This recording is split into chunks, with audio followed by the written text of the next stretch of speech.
Si Benedict Mathurin ang nanalo ng Rising Star Challenge MVP sa unang araw ng All-Star Weekend. Ang headline talaga doon, bukod sa nilaglag sina Wemby ng mga G-League player, ay yung naging trash talk ni Benedict Mathurin dito kay Jaden Ivey.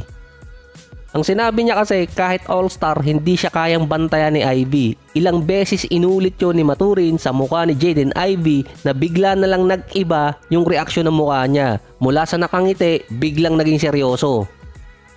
Kahit naman dati nung kakadrop pa lang ni Benedict Mathurin, kahit si LeBron tinrash talk niya. Yung kay Jaden Ivey kaya di umano niya sinabi yun ay dahil mas naunang napili sa draft si Ivey kumpara sa kanya. Number 5 si Ivey, number 6 si Mathurin. Ang nagtataka lang ako, gugustuhin ba ni Benedict na maglaro para sa Detroit or dito sa Indiana?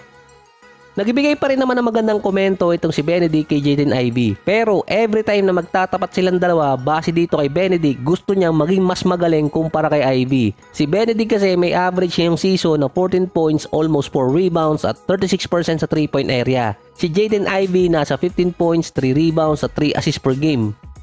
Huling nagtapat sina Ivey at si Mathurin noong December 12, 2023. Panalo dito yung Indiana. Si Mathurin 30 points, 7 rebounds, 8 assists at 2 steals. Si Ivey naman 18 points, 3 rebounds at 2 assists. Ilista na rin sa kalendaryo dahil magtatapat ulit yung dalawa sa February 23. Ngayon may backstory na dahil sa trash talk ni Mathurin at ni Ivey.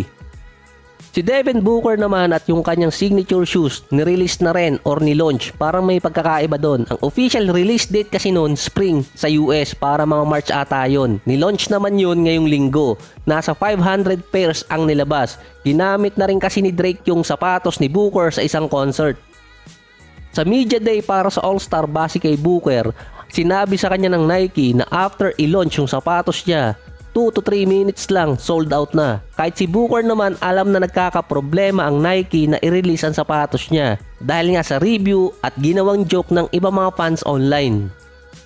Kung titingnan kasi yung signature shoes ni Devin Booker, malayo siya sa design ng mga na-release na signature shoes katulad kina Tatum, Anthony Edwards at kahit dito kay Ja Morant, kasama din yung kay Kyrie.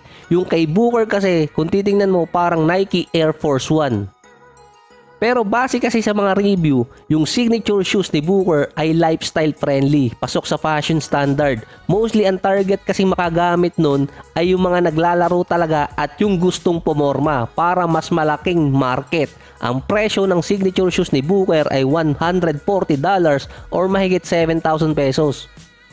Si Kawhi Leonard naman noong nakaraan nagkaroon ng injury report sa kanya. Nagkaroon pa nga ng ibang statement na baka malala yung injury ni Kawhi dahil nga laging mahiwaga kapag meron siyang injury. Yung iba hinanapan pa nga ng pwedeng kapalit si Kawhi bago pumasok yung All-Star Weekend.